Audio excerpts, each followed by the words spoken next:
of ShareLove.Fund.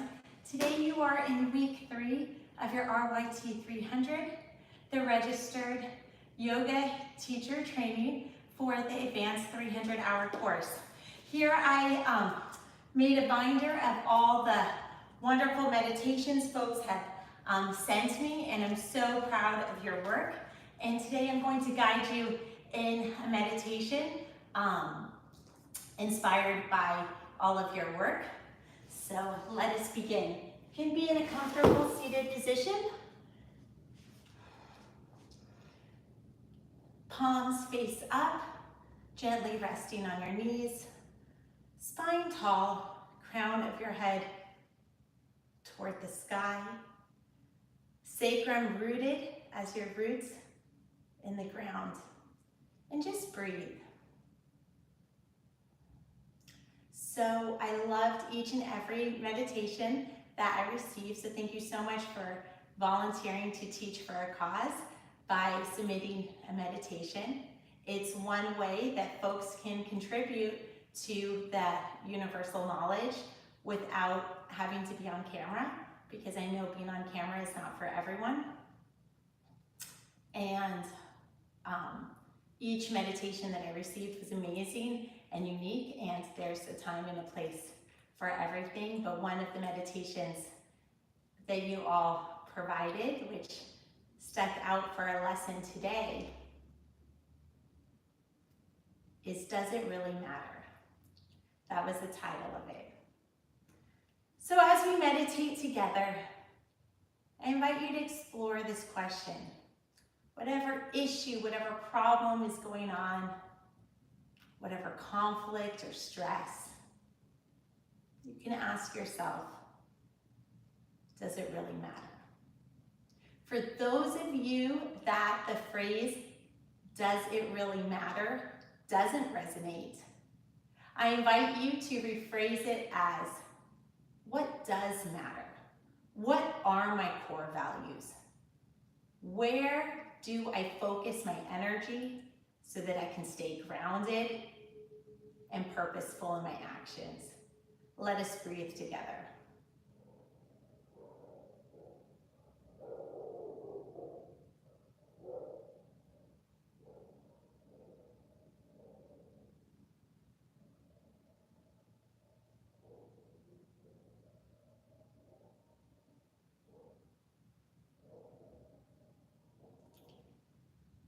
Now take a moment to set an intention for today. So the course agenda for today is to examine Sun Salutation A and Sun Salutation B with the assist of a partner,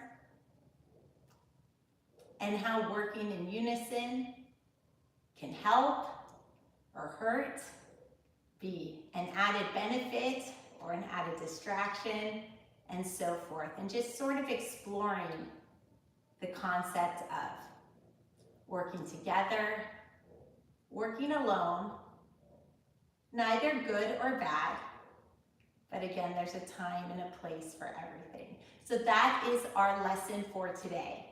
But I invite you to set an intention, which may be to learn this lesson for today, or maybe a broader intention. Maybe an attitude that you want for today. Maybe a reminder to call a loved one that you've been putting off because perhaps it's an uncomfortable conversation. Maybe it's a commitment to be more mindful with what you eat. Maybe it's a commitment to stick to a schedule and try to be on time.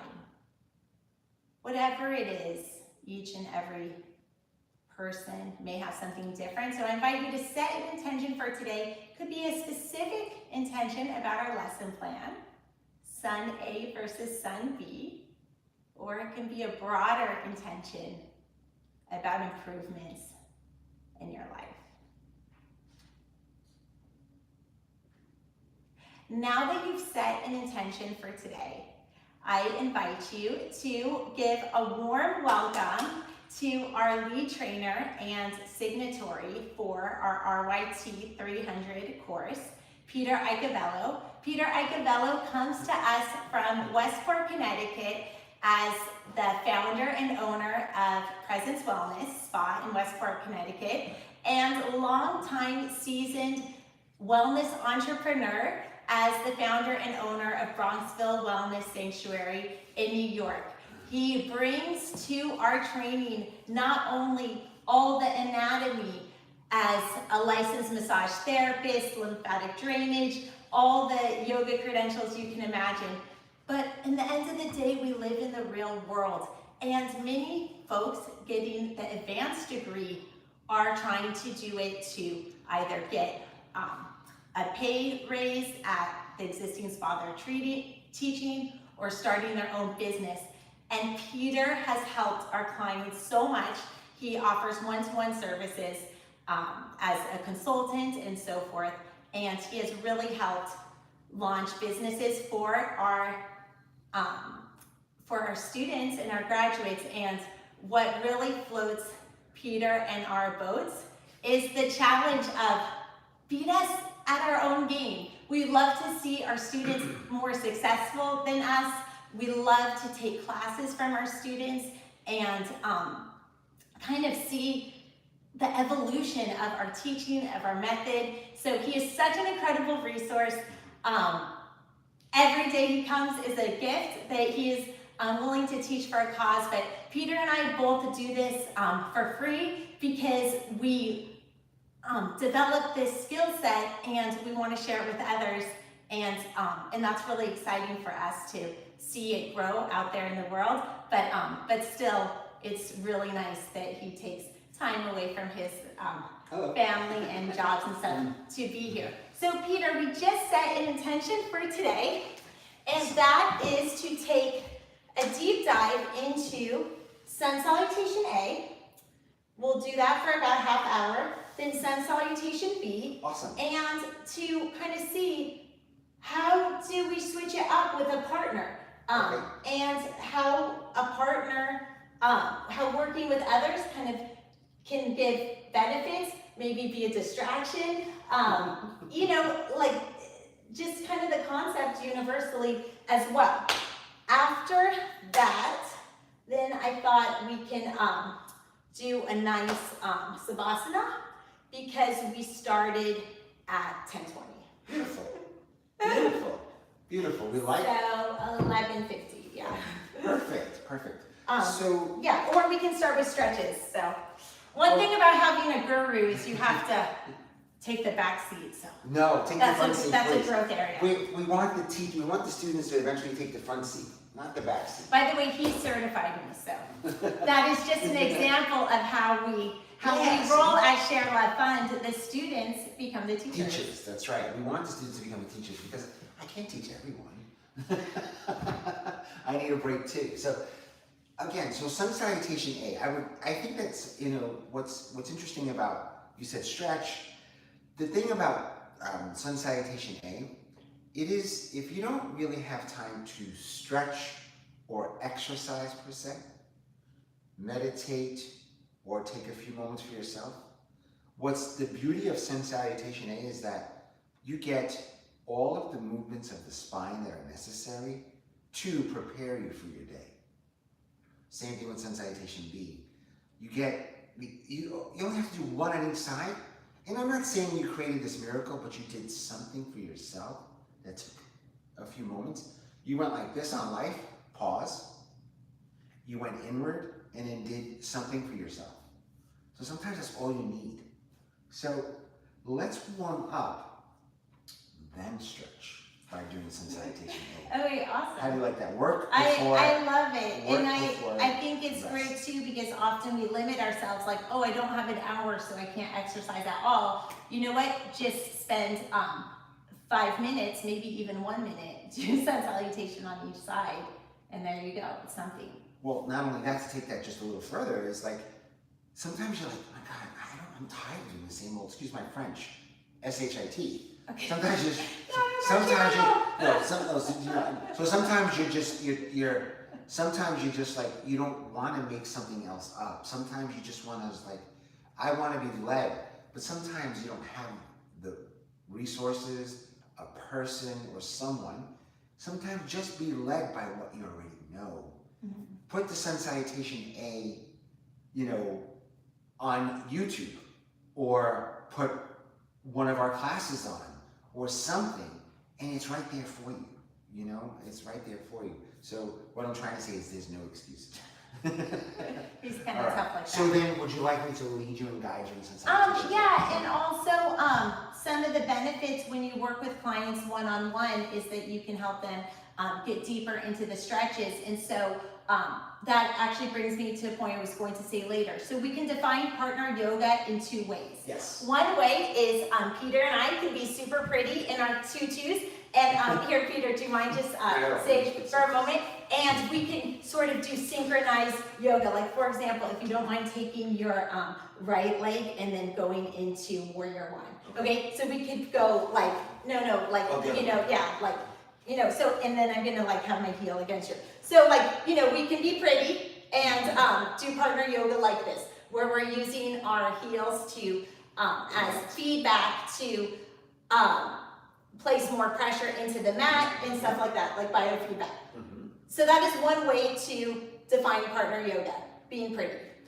Another way to define partner yoga is, there's acro yoga moves and stuff like that. And a third way to define partner yoga, which I really want to get into today because of Peter's expertise with anatomy and with the body and body mechanics, also as a massage therapist and really just an anatomy physiology guru, is the assist. So when you are working with a partner, you get the benefit of assist, and that is one of the awesome things about working with him in his multiple studios, where he focuses on sort of like an elite private clientele. Yes. So I love partner yoga, and then I love the way you just laid it out. And there's so many different ways. The best way to lay it out, obviously, is if you have a partner that doesn't want you to assist, is just do the feedback stuff by yourself, or do your own practice on your mat. You do your own practice on the other mat. Yeah, like having a buddy to, like going exactly. to the gym with a friend. Exactly. I feel like the best way to do partner yoga is exactly what you just said, is assisting one another. But in this case, I'll assist you. How do you feel like that? May I be your lovely assistant? Yes. Okay. Yes. All right. So I'm just going to stand off to the side here. Okay. And then what I'm going to employ a strap. Okay, awesome. Okay. So let's come to the top of the mat. So as we know, the most important posture is Tadasana. Why? Because it helps us get in touch with our body. So actually, I'll ask you to look down at the feet, and then maybe you want to turn the heels out ever so slightly so that all 10 toes are facing forward, and then you begin to engage your outer edge of your glutes.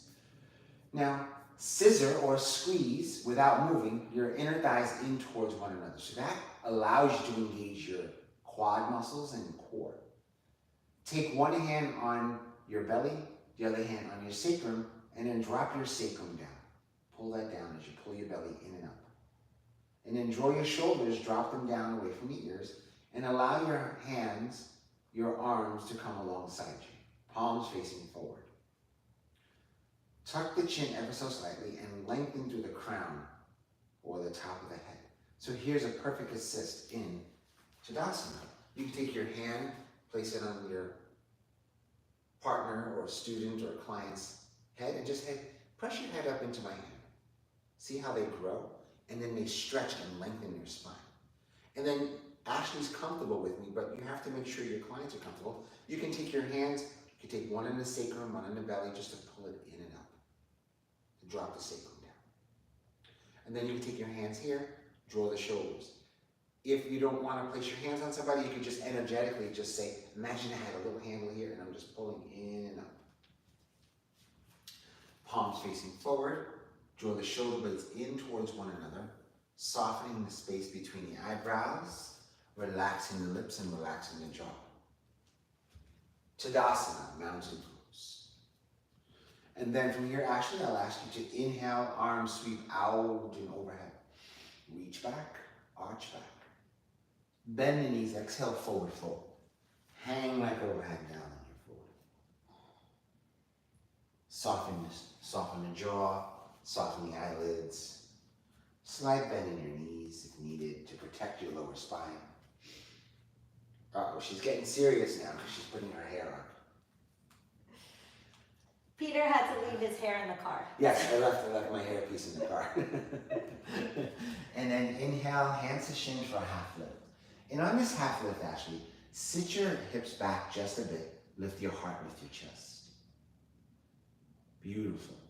And then you can come around side. You can say, imagine you've had a hot cup of coffee on your back. You want like a tabletop here. Perfect. And maybe just pull the belly in just a bit more. So those assists, just a bit more. You want a nice long line of energy from the top of the head right through the sacrum. And then from here, forward fold. Having a partner really helps with alignment. Even if you have a mirror in your yoga practice area, the act of looking up into the mirror in and of itself can mess up your alignment. So Yes. to really get great alignment, you really need a partner. Yes, yoga blocks can help to some degree as well. Don't think of yoga blocks as weakness, think of them as strength. And by partner, it doesn't, none of your friends do yoga, it's fine.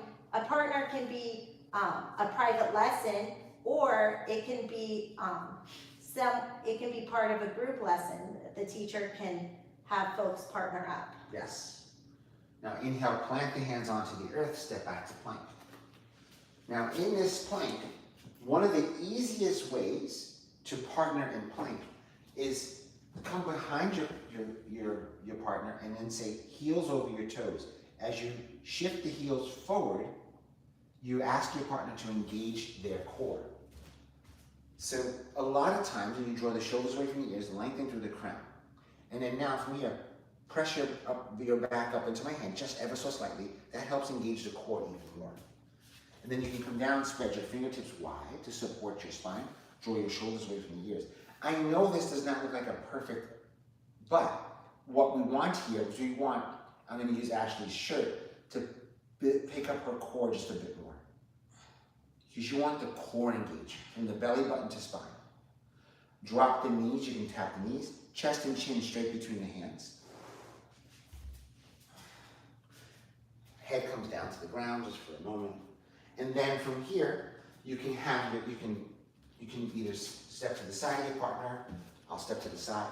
You can have your partner, you can tell them, squeeze your elbows in towards the midline, draw the shoulder blades in, again, spread the fingertips wide, press the tops of the thighs, tops of the thighs, tops of the feet, squeeze your thighs in towards one another, and then now from here, I'm going to place my hand because I want her head to be nice and straight. Press your upper back up into my hand. Good. Head to, lift the head just a bit. Yes, draw the shoulder blades in. Again, same thing we did in mountain pose, right? Into baby cobra. A lot of times people, if I may, pick their head up in baby cobra. Not a good idea, because you're shortening the back of the neck. You want length in the spine. You want from the sacrum to the back of the head, long. And hold baby cobra for a breath in. Breath out. And press back to child's pose. I'm not gonna lie, this is her favorite.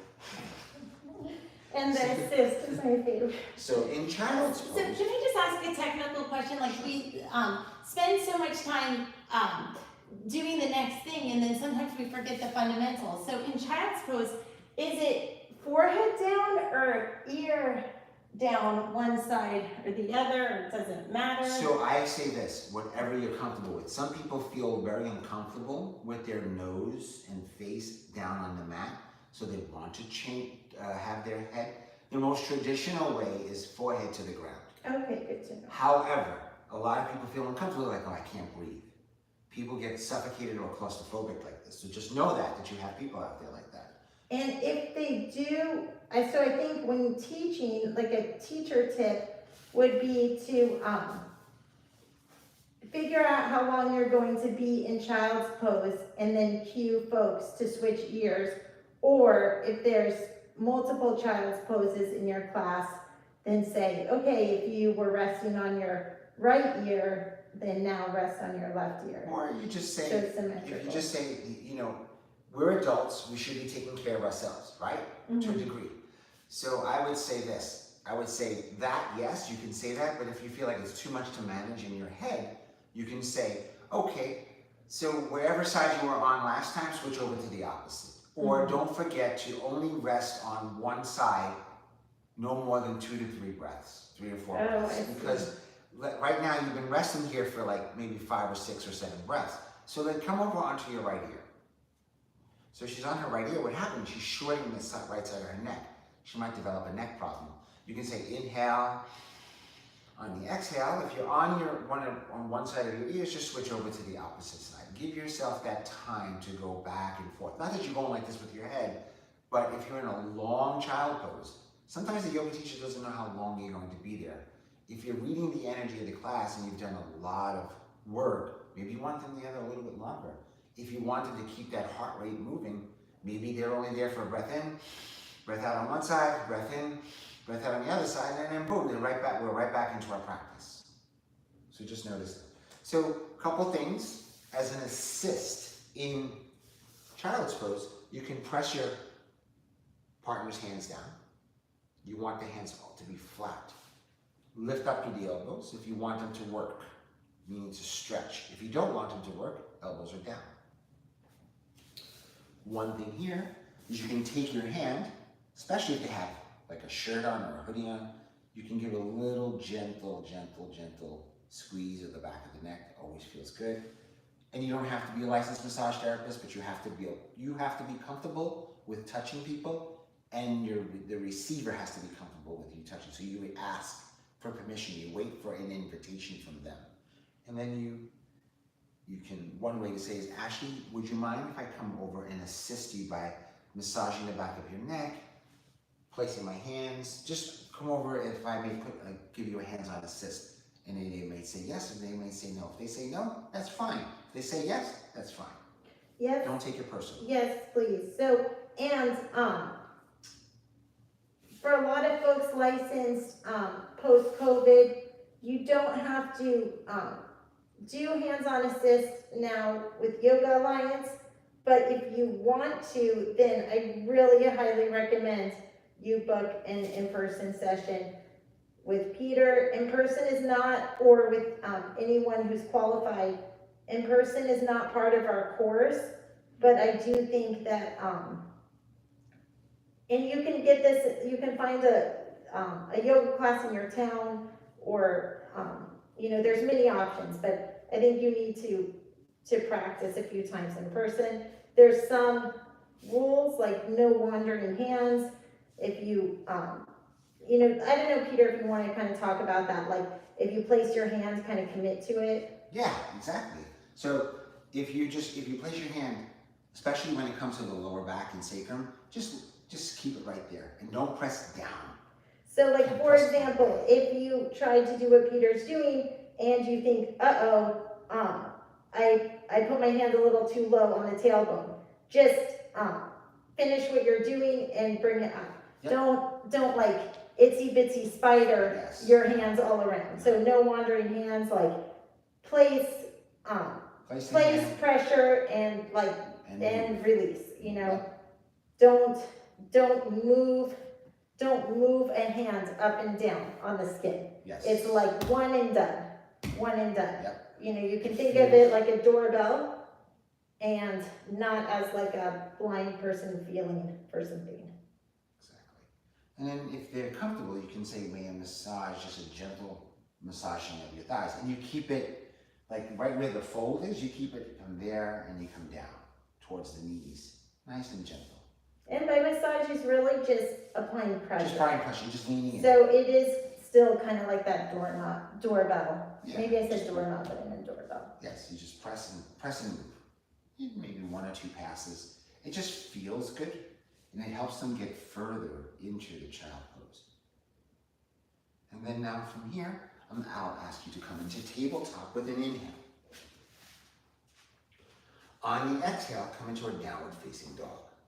So we're gonna do sun salutation A a few times because I'm gonna show you different assists. No. Okay, Oh, I know, gotcha. I just don't know if we have an outfit snapping. We're live and uncut, so we don't want any So scandalous outfits. so one amazing way to assist in down dog, simplest way is you can take your, no.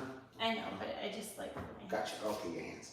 You can take your heels, you can press your heels against theirs, and they can press their heels into yours, which feels really good. They get the stretch in the calf and hamstrings. Another way is you can just take your hands and you can press their heels down. Just like that. That's really good. I've actually never experienced that. It's so fun when we teach because like new things come up. Yep. And the cool thing about yoga and really anything with life is we just always keep learning. Yep. So that's really cool because honestly my heels felt like they were down, but having that little pressure pushed it down more. And I guess the difference is even when your heels are down, you're not actually putting your weight in your heels. Your weight is more towards your toes. It's very hard to actually get the weight in the heels. Get the weight in the heels, so that's what that does. Right, so for our people that don't have the flexibility here, you can roll the mat and tell them to press their heels. This way gives them a little bit more feedback. So that's one way. All right, Ashley, I'll actually lift their heels. Now, you can also, here's another assist. Ashley's comfortable and I'm comfortable doing this. This is not for everyone.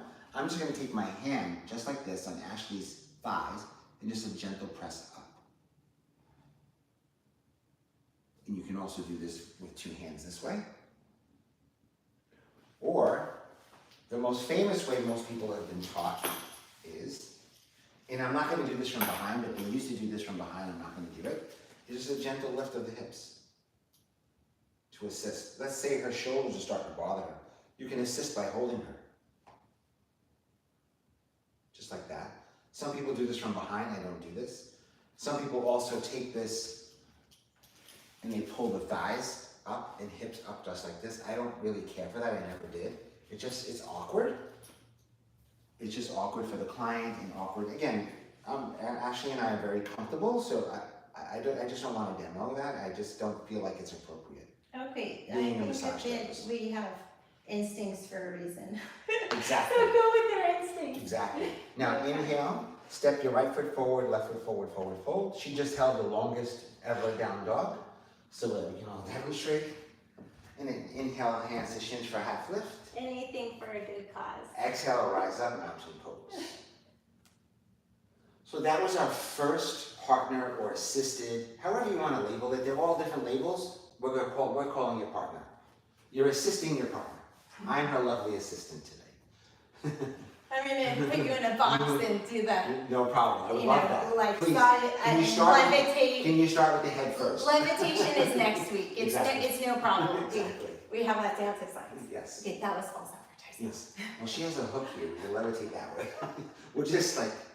We do have all the acro yoga hooks and setups like for another class. Yes, acro yoga. Yeah, I said that was the second part of partner yoga. But today, it's all about you and self-love. And so really the best partner yoga is when you have a partner contributing to you. Exactly. Because who cares how it looks, you know? Exactly. It's about how you feel. Exactly.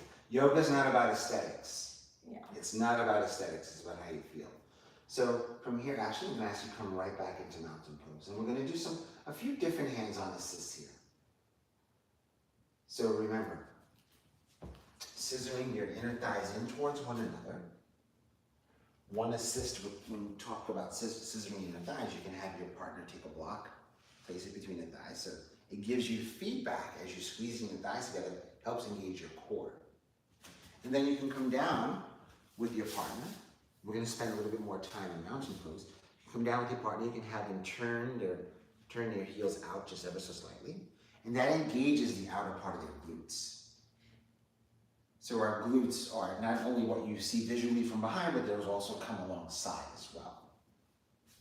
And then from here, you could have your partner pull the thighs up, good, as she engages her core even more. Then you could take your hand, just take your hand right in front. You even have to press, you just right in front. They get that feel of what you need. Belly pulls in, lower back, sacrum drops down. So you're doing a gentle assist like this. Sacrum drops down. And then from here, you can take your hand and they can lift their chest up. Because a lot of people do this. It's not about this being proud of your chest. It's about lifting up through the sternum because you want length. And then you can take their hand, tuck their chin back ever so slightly, lengthen through the crown. That's all the front side assist. You can take imagine drawing their shoulders, just again, take your hands in front of their shoulders, or you can do it from behind. I like doing it from the side.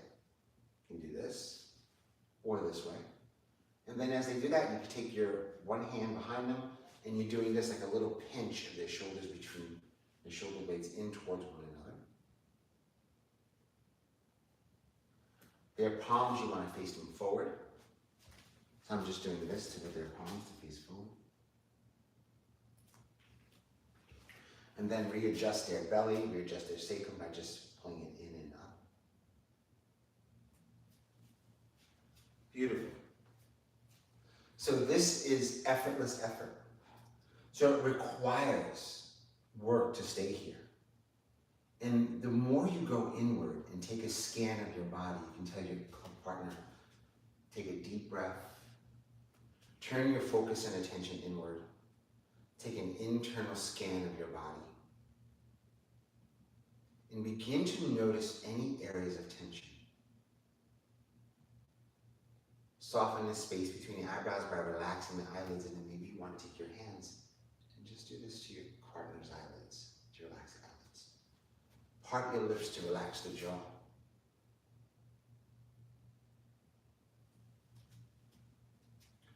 Tuck the chin back ever so slightly as lengthen through the crown. Notice its constant adjustments. Root the sacrum down toward the earth. Lengthen the crown of the head. Notice I didn't even have to touch by her sacrum. Just the assist of sliding my hand down the spine a bit. Belly pulls in. If I could just step in front and I could just graze her shirt just a bit. Pulls her belly in. Those constant adjustments so that we don't settle into this bad posture. We want length in our spine. Believe it or not, this is the most important posture in yoga, because from this posture, every single other posture comes from this. Mountain pose. Don't minimize the importance of mountain pose. Spend time in mountain pose exploring you. I just want to add to that, sometimes in an advanced class, the idea is, let's do advanced poses, more shoulder, arm balances, and so forth. And yes, we have all of that in our RYT 300, the 84 classical Hatha yoga poses. However, actually what I found is in an advanced class, students have more tolerance to actually slow down. That sometimes in a beginner class, people feel very uncomfortable if they're not moving every which way. So I invite you to explore this concept when you're teaching and for your practicum. Staying in Tadasana for a while. Getting comfortable with the discomfort some might feel of creating that space. What feelings might come up, what emotions, what thoughts, what tensions might come up in that stillness. And just to add to it, if I may, remember that stillness speaks very loudly. I feel like Rumi said that. Yep, he did. Stillness speaks very loudly, to quote Rumi. And what we simply mean by that is that sometimes the body will whisper. So if you start to feel tension maybe in the shoulders, maybe you're holding too tight. Maybe your shoulders are beginning to drift towards your ears. We don't want those earrings. We have them all day. They're stress. We want to just not force them down. We want to relax them down. So you might want to take your hand on your partner and just say, draw the shoulders gently down between the ears. See, we're not doing this because that right away puts tension. So we want to go nice and gentle. Everything is about being gentle. It's not that you're not working, but it's that you're not muscling or forcing your weight, like when you lift weights. Yoga is about molding and forming, not muscling. If you're in a posture and you can't breathe, you're doing too much. If you allow your body to settle in, you're engaging all the muscles necessary. It's not about the muscles. Yoga is not about the muscles we see aesthetically. Biceps, triceps, abs, chest, back, glutes, hamstrings. It's about the skeletal muscles, the non-sexy muscles that we don't see. Well, I don't know. Mr. Bones is pretty sexy. I don't know. He's hot. He's hot. Hot to try. So yoga is about molding and forming all those little muscles to help us be our best selves, so that our bigger muscles, larger muscles, can do the work that they need to do. And when our skeletal muscles are nice and aligned, the rest of our functions, organs, work more fluidly because they have optimal blood flow and oxygen. Don't let me get started on the physiology part, but that's awesome. That's the benefit. Yes, That's the mind. benefit. That is the benefit of alignment. And what I mean by Tadasana is the most important, because from here, if you have that length and you keep practicing this length, keep practicing this pose, every pose comes from there effortlessly. I also just want to make a comment on alignment, and I don't exactly know how to articulate this, but so there's yoga schools of thought where alignment is forced upon the student. Like, you're not good enough because you're not aligned in this particular way. And then there are other yoga schools that say, you know what, we're very flexible on alignment. We're not going to try to cram down a specific alignment because each person's body is different. Joints connect in each person different. Some people have more of a tailbone or less of a tailbone, which can make boat pose more or less comfortable, etc. So, as a school of thought, ShareLove.Fund is more flexible on alignment. Our focus is on empowerment. We want you to feel good. We're not going to give an external criteria that you have to measure up to as one more way to feel like a failure in life. No, that's not our cup of tea. Our cup of tea is everybody has a gift. Some of us do things in different ways. Many of the whole world speaks different languages. There's a variety of flavors, and they all have their time and place. However, learning about alignment in a not top-down way, but really from within, like understanding your body as really the most important thing to understand, because it's with you all the time. We understand Shakespeare from school, why not understand our body? So when we talk about alignment, we're talking about it as an empowerment tool to understand your greatest asset, and then use that scientific knowledge to get your body to work for you so you can spend less energy and achieve greater results. I couldn't have said it any better. And it's, the only, and to summarize that, I just say, alignment is alignment for you personally as an individual. And if you practice alignment within yourself, as Ashley was saying, you can better articulate that to other people. So let's say you're the one that feels, my God, I can never get my shoulders down.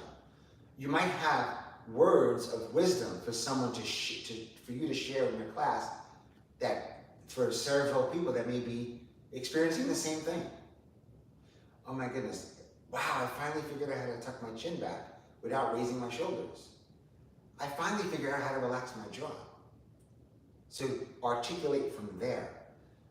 The best teachings come from your own personal practice.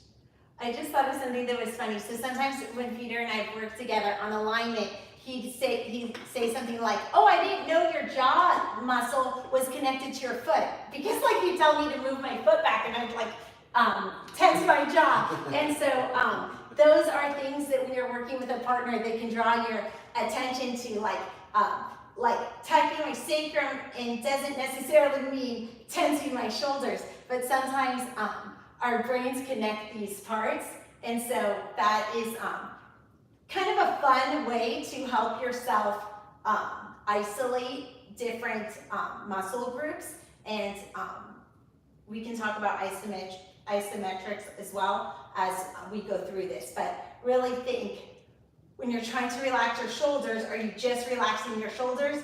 Are you also doing something with your jaw, furrowing your eyebrow when you're trying to do it? Because these things are not actually connected.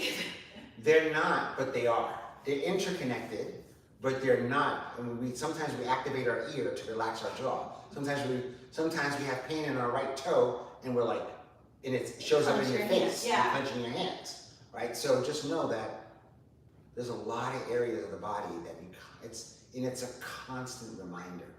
Because as soon as I say, draw the shoulder blades in, right away her chin dipped a little.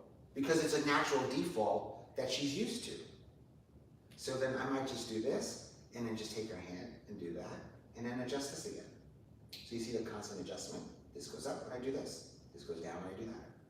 It's exactly what Ashley was talking about. And we're not even aware of it so much, so it's so helpful to have a partner call you out on it. Wow. Or if you feel... Call you out on it on camera, right? Or if you don't have access to a partner, or you're uncomfortable with working with someone, I would suggest filming and videotaping yourself, which would be the best way to offer assistance to yourself. Literally video yourself. And I also have to say that's a tremendous asset for you. For example, this YouTube video is monetized. It helps fund our outreach programming. And so by filming yourself, you are building up a video repertoire. You might say, oh, well, I have evolved and that's not my best posture. However, you can always edit that video, mark it up of what maybe isn't right, add a new clip of the before and after, and that is a digital marketplace asset that you can capitalize on later. So it could help you improve your asana physical practice today, and then it could improve and build your enterprise tomorrow. So that's a cool idea to video, and it's free. You can just do it on your phone. On your phone, yeah. We carry our video cameras with us today. 20 years ago, we couldn't. They were too heavy. So now from here, Ashley, I'm going to simply just take the block away from you, and I'm going to ask you to inhale your arms overhead. Exhale, forward fold. Inhale, hands to shins for half lifts, flat back. Exhale, fold. Inhale, plant the hands onto the earth and step back to plank. Oh, I'm gonna step back with the other hand to make it even. Exhale, knees, chest, chin. Inhale into baby cobra, so remember with the head, baby cobra, baby cobra. Good. Exhale, child pose. Beautiful. Sun salutation A. Inhale into tabletop. Exhale, down facing dog. Inhale, step the left foot forward, right foot forward. Forward, forward. You can offer an assist in forward fold by just simply taking your hands and just kind of just imagining your hand. You can say, let your head go. A lot of times people don't realize it. Man, you just hold your head up a little bit, actually.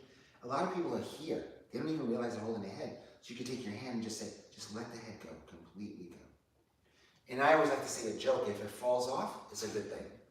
It's a really good thing. For this, I've always wanted to get deeper into it, and I didn't know, like, do I walk up against a wall or do a seated forward fold and with a partner and have them put pressure on my back? It's amazing you're talking about this, because the next thing that we're going to do is we're going to have two assistants today. The wall and me. We're going to do Tadasana against the wall. So having a partner fold against. Having a partner with the wall is great because it can mess up your balance, and then the partner can serve as a spot. Yep. To help keep everything safe. Yep. Inhale, hands to shins, half lift. Exhale, rise up, mountain pose. Beautiful. I'm going to ask you to come against the wall and with your back against the wall. So what's amazing about I have my back up against the wall. what's amazing with the wall is that Okay, I just want to be it symmetrical. is perfect alignment. This is my mug shot. I didn't do it. Come over to your right just a bit. Okay, guilty as charged. There you go. This is my number. Exactly. Turn your heels out ever so slightly. Good. And then your back completely flat against the wall. So we'll always have a little gap here, right on the lower back. So that's where you should be pulling your belly in as much as possible. And then sometimes our back won't be completely fat. We'll always have that little, because we have a natural curve. So think about pulling if you open your eyes a second, actually think about pulling your pelvis up. Yes. And now press. Good, good. A little bit more, a little bit flatter now. Yeah, And but it's it's a good check. Yes. And now palms facing forward. Draw your shoulders away from your ears. Now, don't act like you're holding the wall up. I'm just hanging out, just like, doing snowflakes vertical. Let the wall hold you, so just lean in without force. Yeah, it's like a vertical bed. Yeah, lean in without force. Good night, guys. Arms come alongside you. Feel the full support of the wall behind you. I feel like an astronaut. Well, here's the thing. You're actually working harder now than you did when you were just standing here, aren't you? Yeah, by the way, they created a model for airplanes with like upright seats. So cool. I won't be taking that airplane. I won't be taking that. Back them in, so I just kind of want to buckle up and take off. No, I won't be taking that airplane.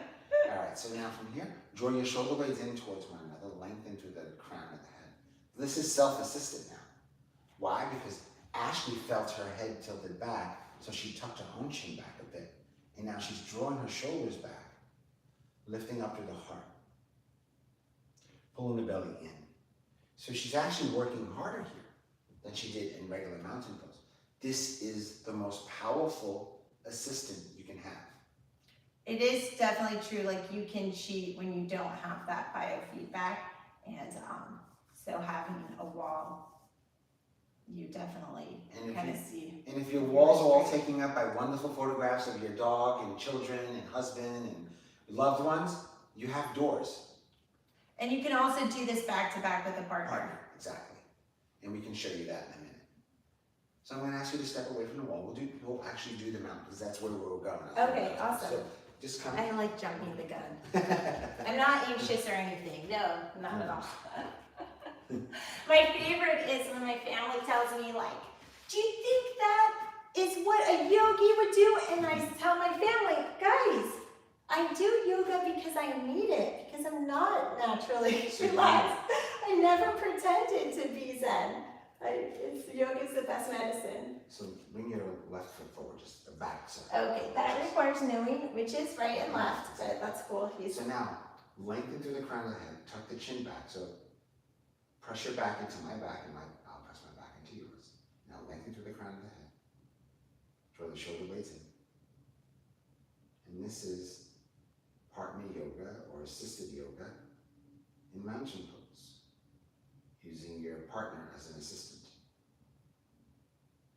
And then from here, what you do is you begin to step away, make sure your partner has all her strength or his strength.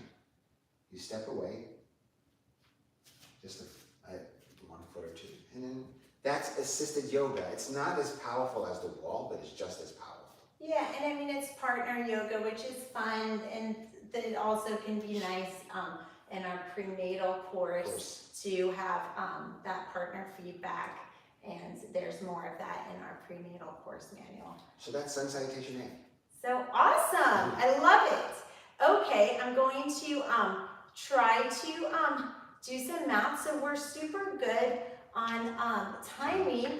Do you want to, let's do Sun Salutation B, and we can if it works for you, we can kind of talk about sort of maybe the differences or benefits of sun salutation A and B as we're doing it.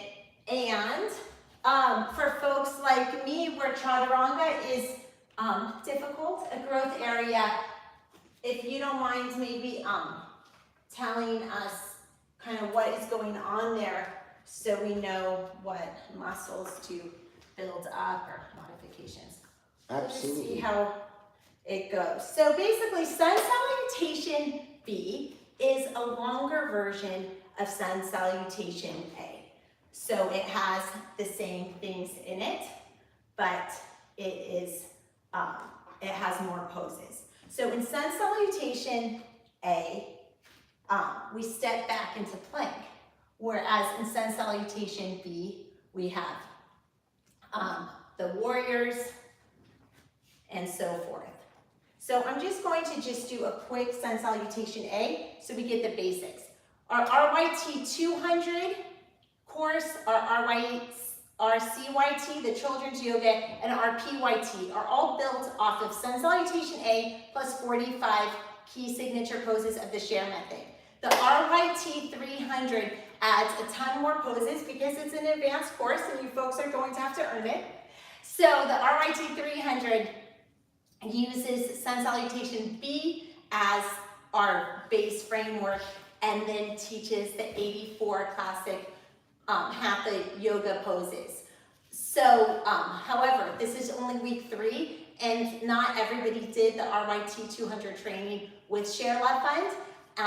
So I just want to review and then we'll build off of it. So sun salutation A, as we just did, but quickly, mountain pose, upward salute, exhale, forward fold, inhale, half bend, step the left foot back, step the right foot back, plank, knees, chest, chin, cobra, down dog, left knee in, step it through the hands, right leg comes to match, exhale, forward fold, inhale, half bend, arms all the way up, upward salute, exhale, mountain pose. I want to do it on the other side because symmetry is important in yoga. So same sun salutation A on the other side, inhale, arms up, exhale, forward fold, inhale, half bend, step the right leg back, then the left leg back into plank. Sun salutation A is 12 moves, but 9 different poses. Bend the knees, knees, chest, chin, cobra, push down into down, push up into down dog, right knee into chest, step it through the hands, left leg comes to match, exhale, forward fold, inhale, half bend, arms all the way up to upward salute, and exhale, Tadasana. So that is 9 different poses, but 12 positions in sun salutation A. Sun salutation B has more. So let's see what sun salutation B has. Peter, I'll have you guide us through it. Okay. So sun salutation B, you're throwing in a few curveballs. What does that mean? You're adding chair pose, you're adding a warrior, and you're adding an advanced plank to chaturanga to up dog. So those are the major differences. So it requires a little bit more power, a little bit more arm strength, but that's fine. If you have shoulder issues, I would just say one little thing in sun salutation B. If you're experiencing shoulder issues, I recommend doing knees, chest, chin in sun salutation B versus chaturanga dandasana. I just wanted to add that. Me being the preventative person here. All right. Inhale, arms reach out and overhead. Exhale, chair pose. Inhale. On your exhale, forward fold. Inhale, half lift. Exhale, fold. Inhale, step back to plank. Exhale, lower yourself to a half push-up. Inhale, untuck your toes into up dog. Thighs are lifted in up dog, and then I'll offer assist afterwards. Inhale into up dog. Exhale, downward facing dog. On your next inhale, step your right foot forward between the hands. lower your left heel down. Exhale, rise up into warrior one. Just step your left foot to the left just a bit. So yeah. So you want your right knee over your right ankle. So we're going to offer some lovely assists in a moment. Inhale. So it's one breath. Inhale into the pose, warrior. Exhale, fold. Inhale, step back to plank. Exhale, chaturanga, half push-up. Inhale into up dog. Exhale, down dog. On your next inhale, step your left foot forward. Exhale, rotate your right foot down, and then inhale, sweep your arms out and overhead. Warrior two, warrior one on the left side. Inhale, reach up. Exhale, fold at the hip. Inhale, step back to plank. Exhale, lower yourself down into chaturanga, untuck your toes, up dog. Inhale, in up dog. Exhale, down dog. Step your right foot forward, left foot forward, forward fold. Inhale, half lift. Exhale, fold. Inhale, rise up into chair pose. Exhale, mountain pose. Inhale, and exhale. So I just want to recap. So Sun Salutation B offers 3 new poses that we didn't see in Sun Salutation A. For a quick review, pose 1 that's new is chair pose. Pose 2 that's new is 4-limb staff pose or chaturanga.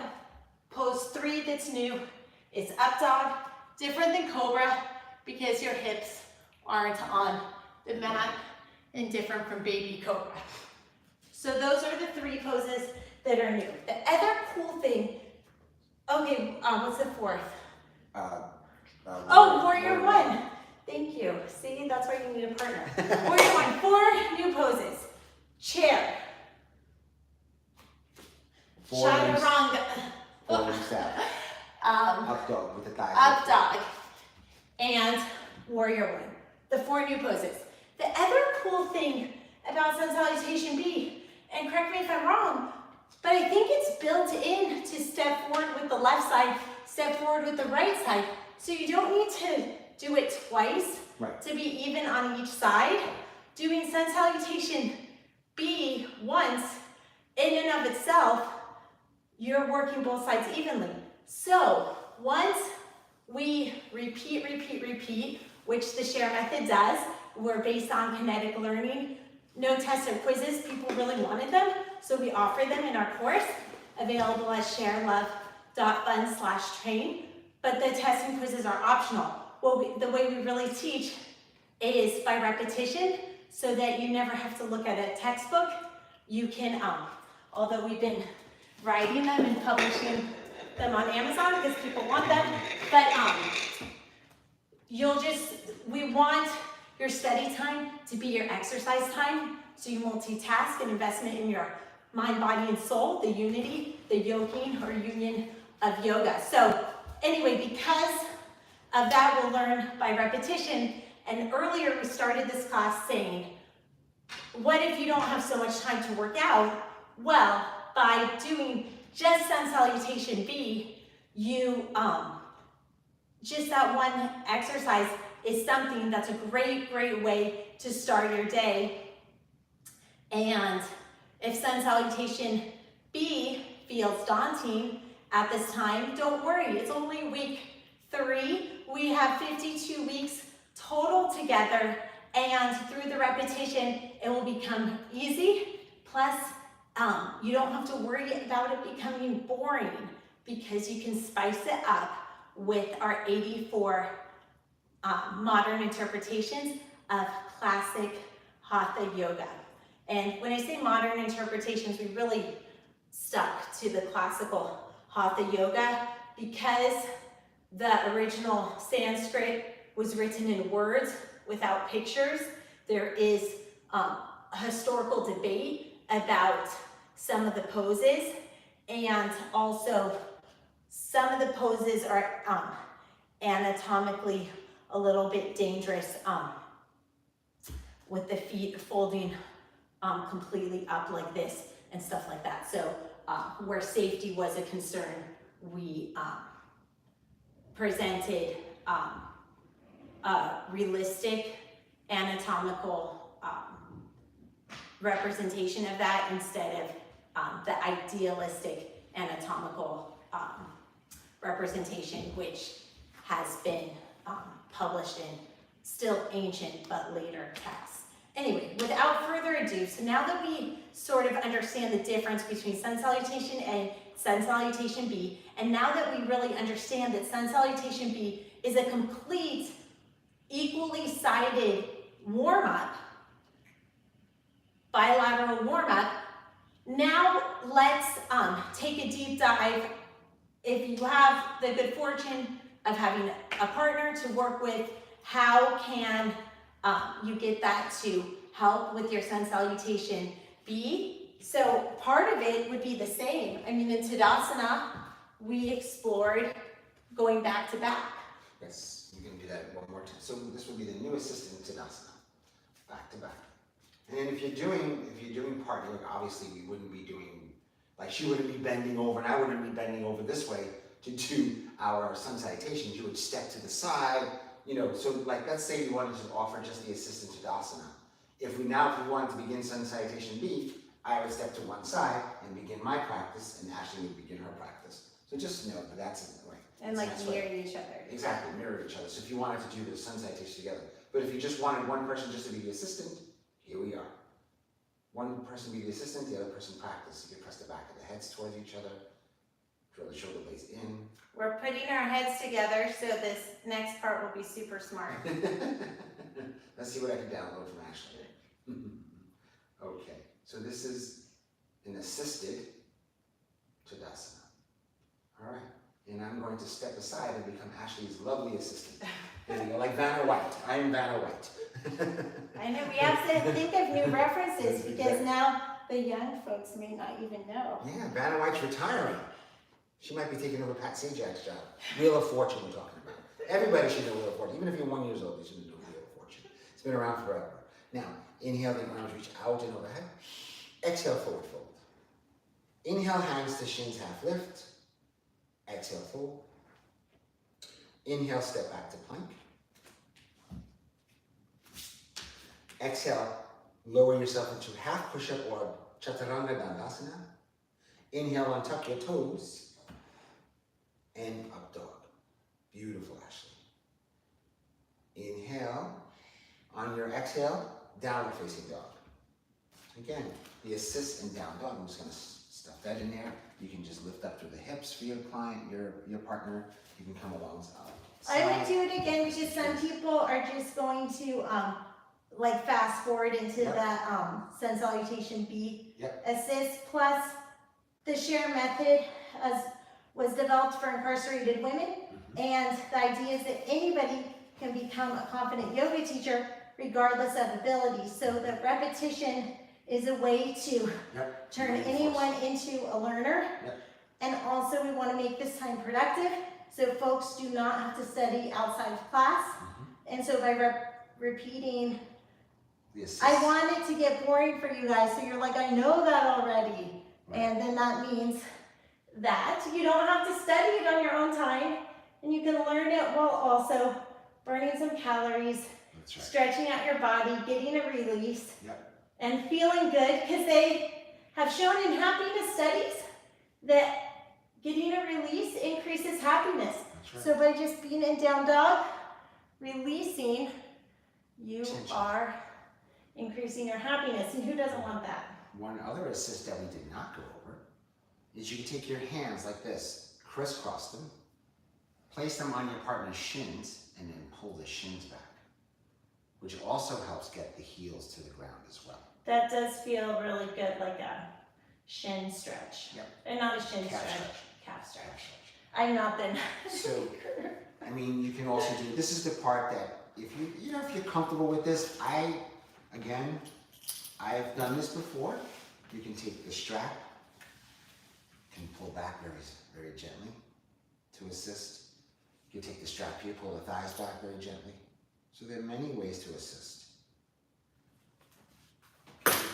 Lower the heels.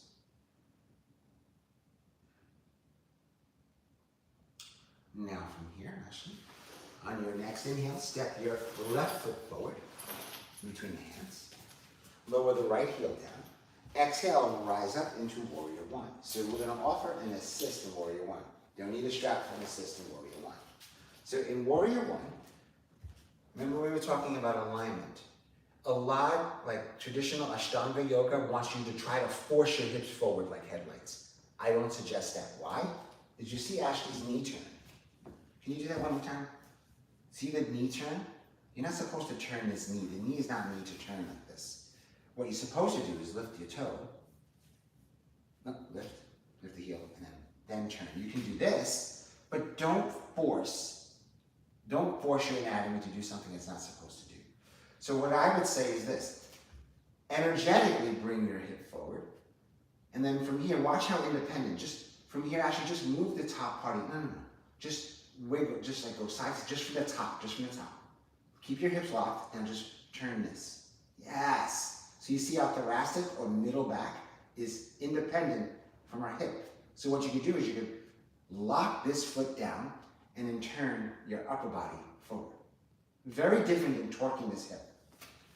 And then from here, you can offer an assist by taking your hand right in front of the knee and have her knee come forward into your hand. So she's pressing. Another thing you can do is you can say, actually press into the ball of your left foot and your outer heel of your left foot. You could take your hands as well. You could just take, like I always do this standing. You take your foot up against her foot and say, actually press the outer edge of your right heel into my foot. That begins to stretch here. And then from here, you can draw the shoulders away from the ears, lengthen through the crown of the head, and then pull the shoulder blades in towards one another. Remember Tadasana. Pull the belly in, drop the sacrum down. This forces Ashley's muscles to work a little bit more efficient, but in the beginning a little harder because she's not used to using or recruiting all of these muscles in this work. Now from here, inhale, lengthen, exhale, fold at the hip. Inhale, step back to plank, left foot back to plank. Shift your weight forward, Chaturanga Dandasana, or untuck your toes, inhale into up dog. Exhale, down dog. Inhale, right foot steps forward between the hands. Exhale, lower the left heel down and press into your right foot and outer edge of your left foot, rise up into Warrior One. Inhale. So again, I'll offer those assists. Foot up against foot. She automatically turns the outer edge of this left heel on. I might take my hands and just say, Ashley, draw your heart forward. So notice I didn't say chest, heart. Lower the shoulders away from the ears. Drop your sacrum down. Or you can say, aim your sacrum towards your left heel. So your sacrum is this way. Your hips, since your hips are apart, your sacrum wants to do this. Aim your sacrum towards your left heel. And then, see her right thigh is coming in. You can't see that on camera. So I might take my hand on the outer edge of her right thigh so that she presses it out. And then forward. Forward. Yeah, the other forward. Now out that way. Good. Good. So if their thighs are out this way, you can take your hand here, have them press it in. If their thighs are in, which a lot of us do because of weak inner thighs, you have them press it out. And when you press the thigh out, their foot's going to want to come onto the edge. So what you can do here is hand on the knee, pressing the thigh out, and then one hand on the bottom of the foot into the ball of the foot so they can press, and now press out. Very different pose than just planting your foot. And now Ashley's shoulders like to live up towards her ears, so we'll pull them down. So Ashley's hands are slightly forward. This is going to be a lot of your clients. If you want your clients to have their shoulders stacked, you can have them bring their hands out and then up. Very different position. That really helped, by the way. Really helped. Because actually I was working so hard, holding it at this angle. When it's stacked, it just kind of lines up. Yeah. So how do we do that? So Ashley's arms were here, like this. So the lever, the weight of the arms wants to pull forward and down. So it requires this to work harder. So how do we become more efficient? We bring the arms back, then up, and then down. So she can actually get deeper into the pose if she wanted to as well. And you're working, but not as hard as you were just a second ago. Yeah, right? like yoga, less is more. Work smart. Listen, I call myself a lazy massage therapist and a lazy yogi. He's actually a super deep tissue. It's amazing. Inhale, reach. Exhale, fold. Inhale, step back to plank. Shift your weight forward. Exhale, chaturanga dandasana. Inhale into up dog. Exhale, down dog. Okay. She's got a working. little She's doing all the sloppy. work here. Inhale, step your right foot forward, left foot forward, forward, The fold. union workers on strike. Inhale, half lift. Exhale, chair pose. Again, remember the arms out to the sides. And then up overhead. Now, here we go. Assist in chair pose. What are we going to do for assist? This is a little bit, you can get a little bit, you can use your hands or you could just use energetic. I like to use my hands. I wouldn't mind using a chair. That's also another good one. So the same thing like in mountain pose. You can take your hand and say, hold the belly in. See how I didn't even touch her? Hold the belly in. Drop your sacrum down. Good, you see how she tucked? And then now, what you can do is you can say, press your knees back. And then now sit back as if there's a bar stool. So remember we used to go to bars way back in 2019? Beautiful. Before the pandemic, we used to go to bars and have fun. All right, so you sit back. So this is chair pose. And then from here, you can have your client press into her feet. Inhale, exhale, rise up, mountain pose. Close your eyes and have a soft gaze. Notice how you feel. So sustaining these poses, if somebody says, well, yoga doesn't offer cardio, have them hold each one of the sun salutation V poses for a minute. Their opinion will change, and so will yours. Try holding chaturanga dandasana for a minute. You want some exercise? You want your cardio? You want your heart rate to go up? There we go. Or even just holding knees, chest, chin, or cobra, or up dog. Chair pose. Pulling all those muscles, we're putting them together, really, really send your heart rate right through the roof. That's the amazing thing about yoga. And some people feel like they ran a marathon, but they're only on a 2.5 foot by 5.5 foot mat. And you didn't run a marathon, you just ran into yourself. And the beauty of coming back to rest, or I call this standing savasana, mountain pose, the beauty about coming back to it is that each time you come back to it, you're able to get in touch with it a little bit deeper, a little bit more, because you have a clearer mind. And your body, the restrictions that were not allowing you to fully dive deep into this pose prior, are now somewhat lifted or eased because of the movement that we created by moving our spine.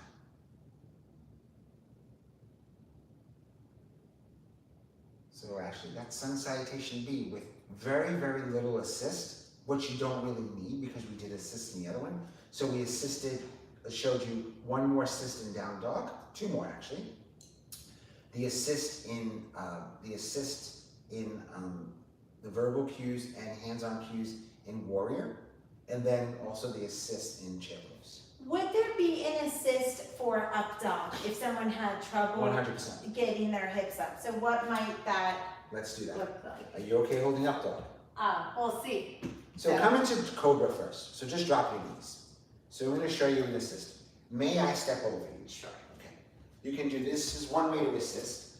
You draw the shoulder blades in and then lengthen through the crown. And then this is what I love to do. Then we're going to go into up dog. I say, imagine I had a rope on the top on your sternum. I'm pulling your sternum up. See, automatically I should lift your chest. I'm pulling your sternum forward. So your shoulders come back and in. Elbows in. Yeah. And then up. Beautiful. Spread your fingertips wide. So that made that pose a little bit more challenging for her because she goes to her default where she's comfortable. Remember, the body wants to use the path of least resistance. So she's smiling, but she's actually working a little harder here. But eventually, this is going to be very easier than the other pose. Now, just come into a child pose to rest for a moment. So those are the two assists I would offer in Cobra. I just wanted her to get the alignment in Cobra because then I'm going to show you the assist in up dog. Now actually, I'm going to simply ask you to come into up dog. So spread the fingertips wide. So it's the same principles. Untuck the toes. Now from here, draw the shoulders away from the ears. Now, shift your weight forward just a bit. Beautiful. Now, lift the thighs just a bit. Now, draw the heart forward. Shoulders away from the ears. Press down through the hands. Press down through the hands. I'm going to actually do an up dog to give her a break. And then now, same principles.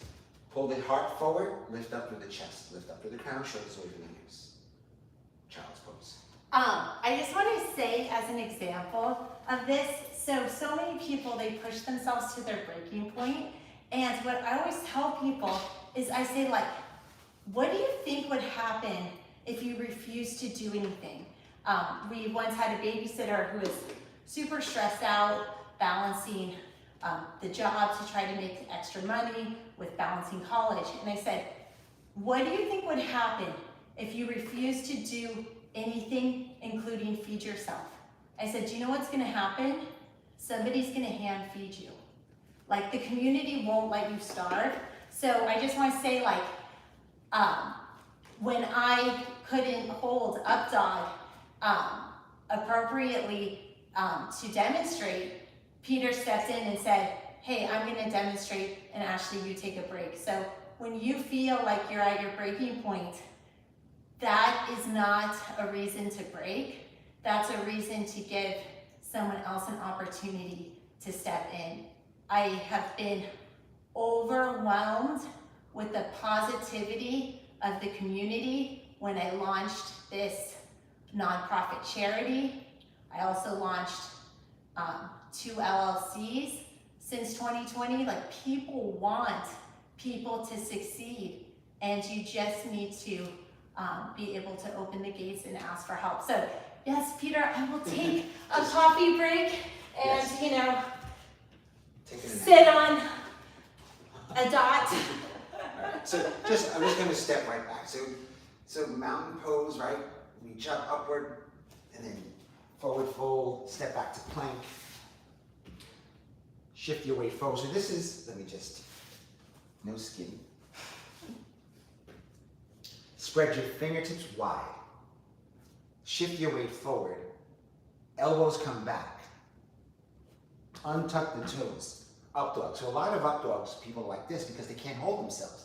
So I offer an assist by just shifting your weight forward, lengthening through the crown, shift your weight forward, lengthen through the crown, draw the shoulder blades in, and drop your head back. So keep the idea is to keep pulling forward and up. And press into the hands, forward and up. Drop the knees, child pose. I'll demonstrate the child pose. So Sign me up for that. So you see it's a constant pulling forward and up, forward and up.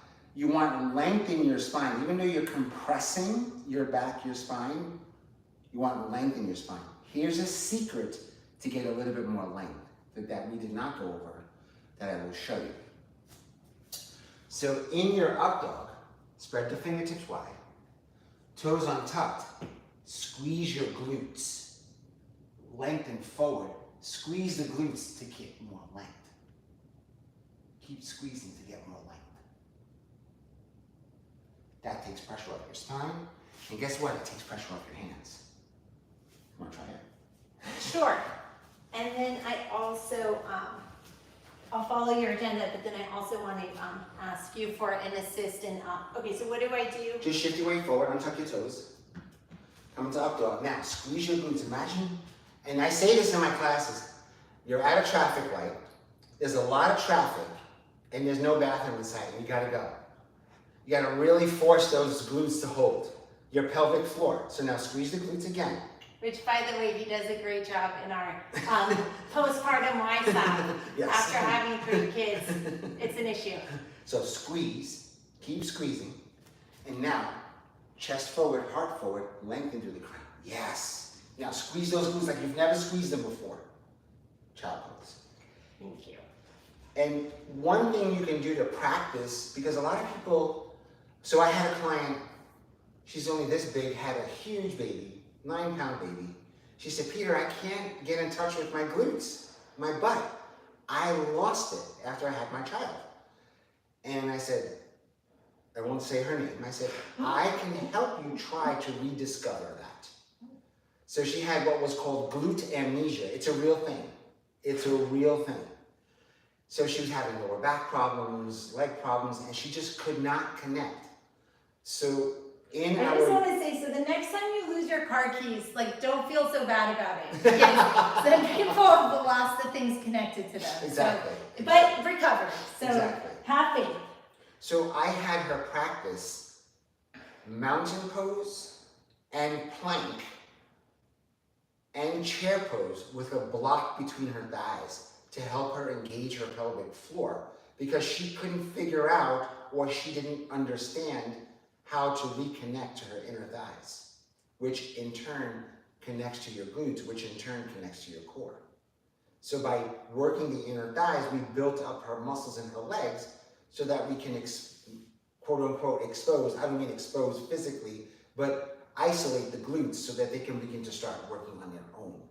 Because you have to disconnect, because the mind wants to hold on to this or that or whatever. So you have to trick the mind into working other muscles and other parts of the body to be able to work other parts of the body.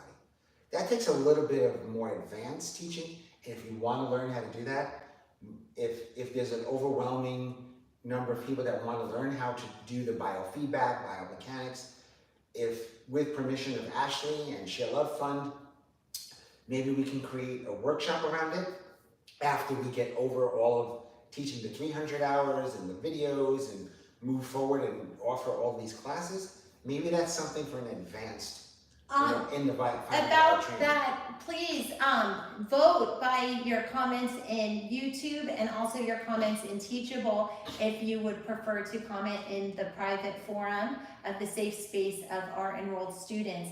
But we aim to please at ShareLove.Fund. This is all for you, Russell, not Russell, but that's all my son who also is teaching for a cause. But Peter and I love teaching for a cause, and that's what we do. But it's we're here for you, yes. So take advantage, yeah. And let us know what you want, and we aim to please.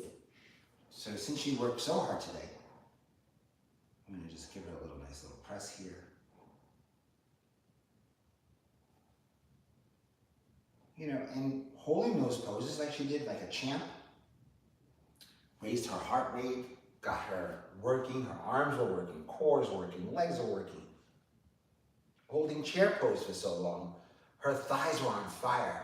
You didn't see her face turn red from the side? I mean, and the smoke coming out of the top of her head? You know, just a joke. But it does happen. It does happen.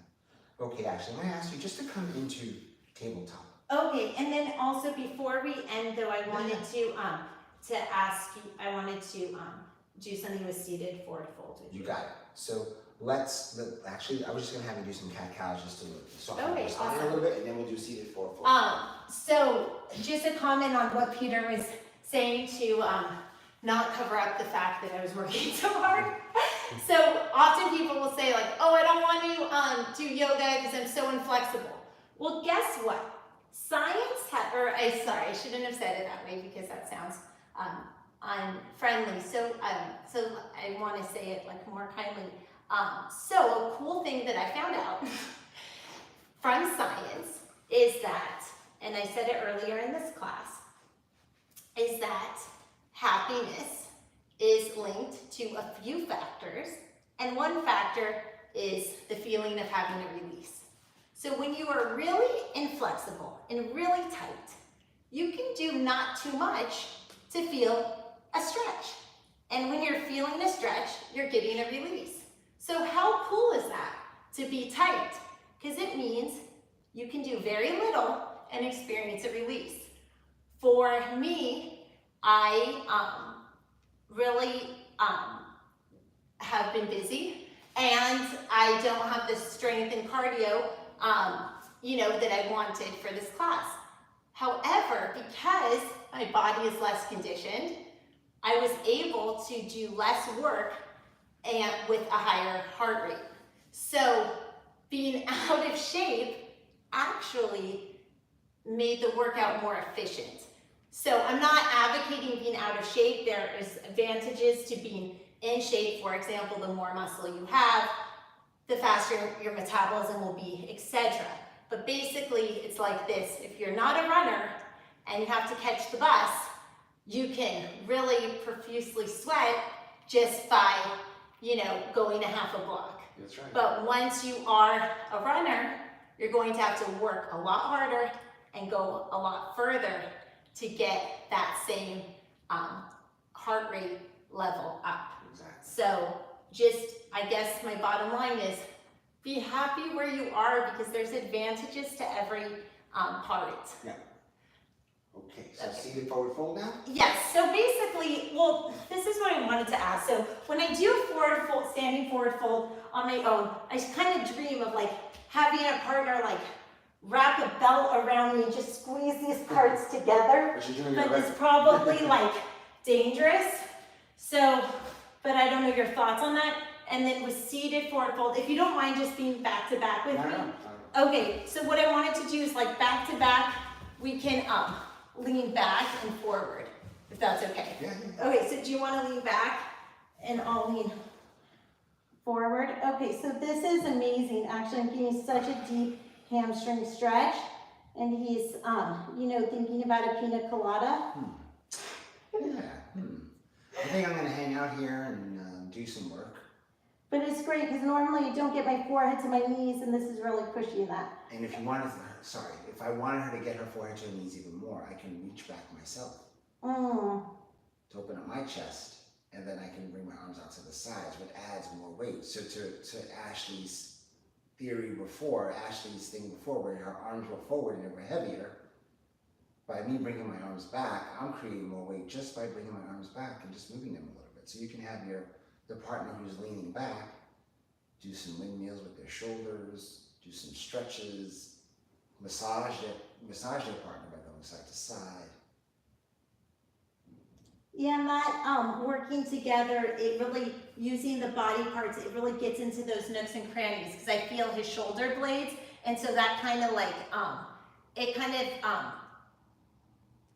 helps the body, it kind of helps engage the body in different ways that like maybe a non-dynamic instrument like a block couldn't do. Exactly. So I don't know if you want me to lean back and then we will call it a day because as much as our folks love us, they have places to go and people to see, and you guys did your time. May the light in me be the light in you. Have a blessed day. Namaste. Any questions about the course or enrollment, you can email us at yoga@ShareLove.Fund. Thank you, everyone. Thank you, YouTube land. Thank you, ShareLove.Fund.